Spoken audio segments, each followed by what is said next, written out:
Remember Liz Truss? She was the 49-day Prime Minister who used her short time in office to crash the economy, causing interest rates to rise and compounding the cost of living crisis. Never mind, though, because somehow it turns out that people are still interested in what she has to say. Truss is in Washington at the moment, where she's given a speech to conservative think tank the Heritage Foundation. The main theme was that the British state is too big. Instead, we need to foster a low-tax, low-regulation environment to support growth. Of course, that begs the obvious question, why did it all go so wrong when Truss tried it? Well, this was her diagnosis. We've allowed our opponents to fill the airwaves. We've allowed them to crowd our campuses. And we've allowed them to use our institutions to undermine our values. We share a great heritage of freedom between our two countries. The US Constitution, Magna Carta, there are many founding documents that I could mention.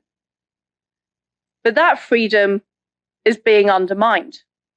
And of course, we need to be self-critical. We should subject ourselves to self-examination. We believe in a free press. But what I think it's come to is self-flagellation. Self-flagellation of the values that made our countries great in the first place.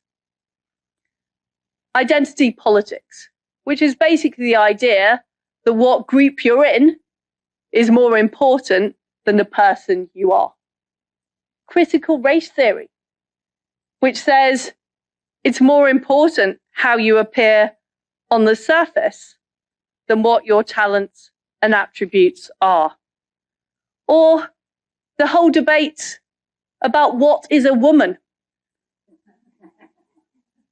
that completely subverts basic principles of science and biology. These are all core beliefs that we have seen being undermined, and I'm afraid there hasn't been sufficient fight back. Being a conservative is so easy. You can just say anything, then pause and say, identity politics. Critical race theory. What is a woman? I didn't have any relationship to what she was talking about beforehand.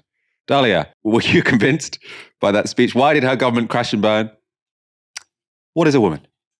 All over the airwaves. They've let their opponents flood the airwaves with critical race theory. Was that why her government fell so quickly? The fact that Liz Truss is, shamelessly, she talks about, this culture of self-flagellation. I think when I look at Liz Truss, I'm like, you don't self-flagellate enough.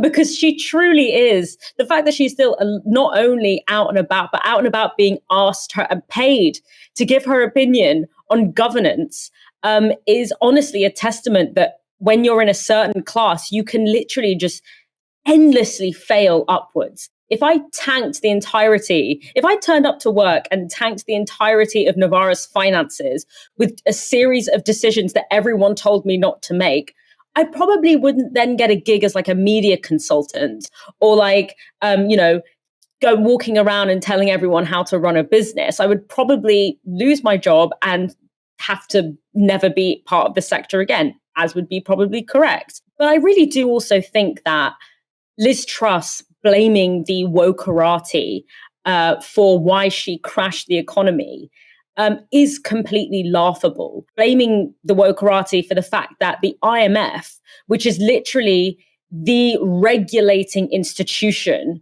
of neoliberalism, like the institution that enforces neoliberal economics around the world to great detriment of economies, particularly in the global south. The fact that her policies were so rabidly neoliberal that the IMF had to intervene, and she's blaming woke culture on that, really just goes to show that this whole idea of wokeness is a completely superficial, unsubstantiated concept. What it is essentially an emotive trigger word that is hauled out by conservatives when they feel like they're losing the argument on, the basis of substance, and have to kind of trigger everyone and haul back a particular electorate back onto their side by evoking a word that will just trigger a set of emotions that people have around communities and things that they don't like, you know, whether it's migrants, whether it's trans people, whether it's people of color, and stirring up those emotions in order to cover for the fact that they have nothing to offer. You know, as far as I'm concerned, I really think it reminds me a lot of that famous skit by Stuart Lee, where he talked about political correctness and how his nan was like confusing political correctness with like basic health and safety regulations and being like, oh, I can't get into like have a bath with my toaster anymore because it's political correctness gone mad. Literally, that's what it sounds like when Liz Truss talks about the IMF stepping in to be like, we love you being neoliberal, but you're going too far and you're going to tank the economy, and her calling them the wokerati. That's literally, she literally sounds like Stuart Lee's nan.